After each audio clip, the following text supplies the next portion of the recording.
Number 31, which of the following equations corresponds to the graph of the line below? And I notice they're all mostly in y equals mx plus b form, so I know that I need to find the slope and I need to find the y-intercept. So the first thing that I'm going to do is find the slope, which would be y2 minus y1 over x2 minus x1, and just by the nature of the problem, I'm going to let this one be x1, y1, and this one be x2, y2. So when I find the slope, it's going to be y plus 3 minus y over x plus 2 minus x, and notice the y's cancel out and the x's cancel out, so I'm just left with 3 halves, which would be 1.5, so that automatically shows me that either A or B are going to be the solutions, and now I just need to find the y-intercept, so I have y equals 1.5x plus b. I'm then going to use the equation that they gave, the other point they gave me, 1, 5, so I'll have 5 equals 1.5 times 1 plus b. So I'll get 5 equals 1.5 plus b. If I subtract 1.5 from both sides, I will get that b is equal to 3.5. So A would be the right answer for that one. Okay, number 32. A circle with two perpendicular diameters consists of 4 congruent sections of area 9 pi each. What is the length of one of the 4 congruent subtended arcs?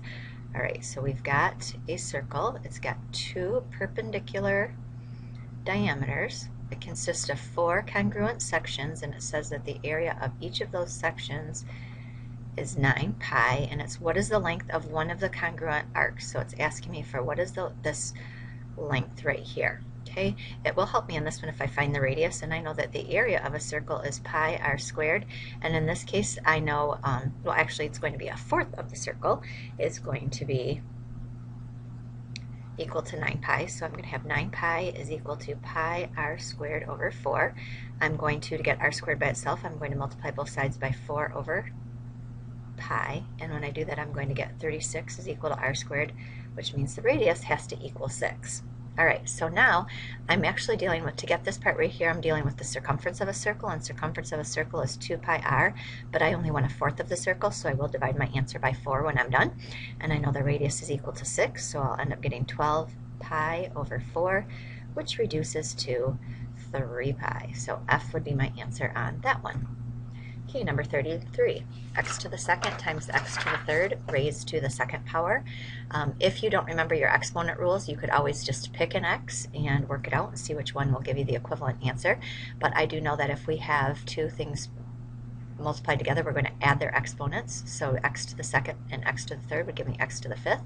And then if I'm raised to the second power, we will now multiply the exponents and I will get x to the 10th. So that is choice A. Right, 34. A right triangle is inscribed in a circle such that the diameter of the circle is its hypotenuse. The radius of the circle is 5, and one leg of the triangle has length 6. What is the length of the other leg? So I'm looking for a length of a leg of a triangle. So we have a circle. We have a right triangle inscribed in a circle, but the diameter is the hypotenuse. Something that looks like that. Here's my right triangle right here. It did tell me the radius of the circle is 5, which means the diameter of that circle would be 10. All right, and it does tell me one of the legs of the triangle has length 6, so it doesn't really matter which one I label. What is the length of the other leg? So I'll call that one x. And you'll notice if we have a right triangle, I can use Pythagorean theorem. So I'm going to have x squared plus 6 squared equals 10 squared. So I'll get x squared plus 36 is equal to 100. If I subtract 36 from both sides, I'll get x squared is equal to 64, which means if I square root both sides, I will get the length of that other leg is 8, which would be choice J. All right, 35. In the triangle below, approximately how long is BC? So I'm going to call length BC x, given that the sine of 31 degrees is equal to 0.52. Not that they needed to give that to you, because if you're using your calculator, you would have probably been able to figure that out. All right, I'm going to be using SOHCAHTOA, and since I know the opposite side and the hypotenuse, I will be using sine. So the sine of 31 is equal to opposite, which is x, over hypotenuse, which is 4. They did tell you that the sine of 31 was equal to 0.52, so I'll get 0.52 is equal to x over 4, and then I'm going to cross multiply, so I'll get x is equal to 0.52 times 4, and 0.52 times 4 is 2.08, which would be closest to option A.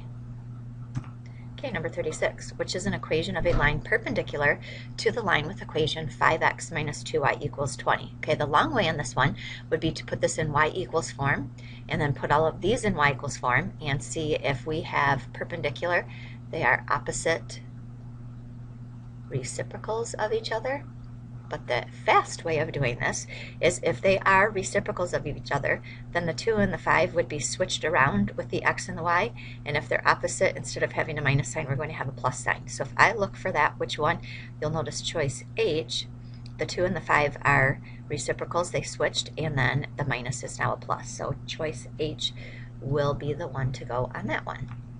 Right, 37. As people were questioned as they left a recent election, 40% were not surveyed, 10% voted for candidate A, 20% voted for candidate B, 30% voted for candidate C. If 1,500 people favored candidate C, how many more people needed to vote for candidate C to assure that candidate C won by a majority? All right, there's a lot of information in this problem.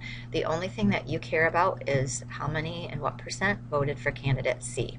Right, if candidate C is going to win by a majority, we would just need greater than 50% of the people to be voting for this person.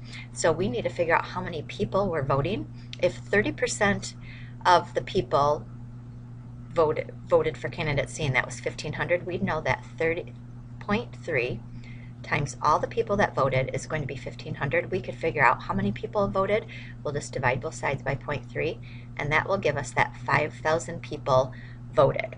All right, if we want to have majority, that means over half the people would need to vote for candidate C, and if we have 5,000 people, that would mean that over 2,500, actually 2,501 people would need to vote for candidate C. We already know that 1,500 people already voted for candidate C, so if we subtract those two, we will get 1,001, and that choice is C.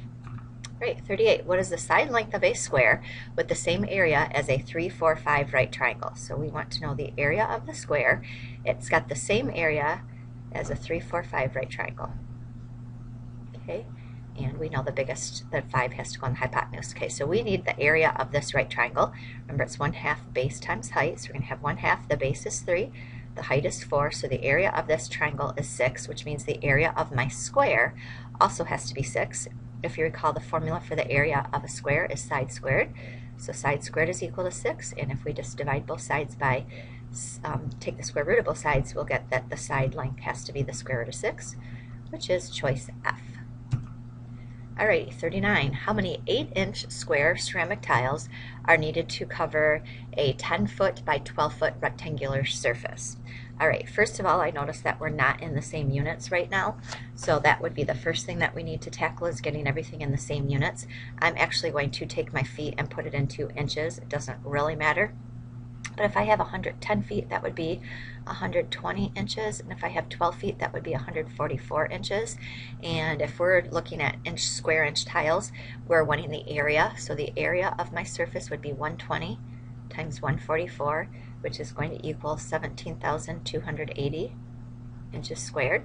And I'm going to have to divide that by my square tiles. And if it's 8-inch square tile, that means that we're 8 inches by 8 inches, which means the area of my tiles is 64 inches squared. So now if I divide those two, I will get 270. So we'll need 270 tiles.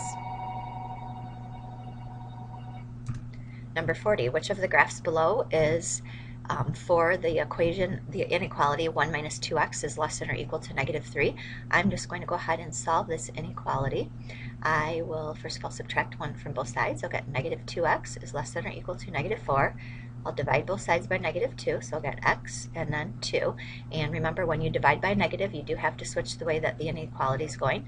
So it's going to be x is greater than or equal to 2, and the picture that represents that would be choice F. You could also just start plugging in some numbers for x that work and see if you get the right answer.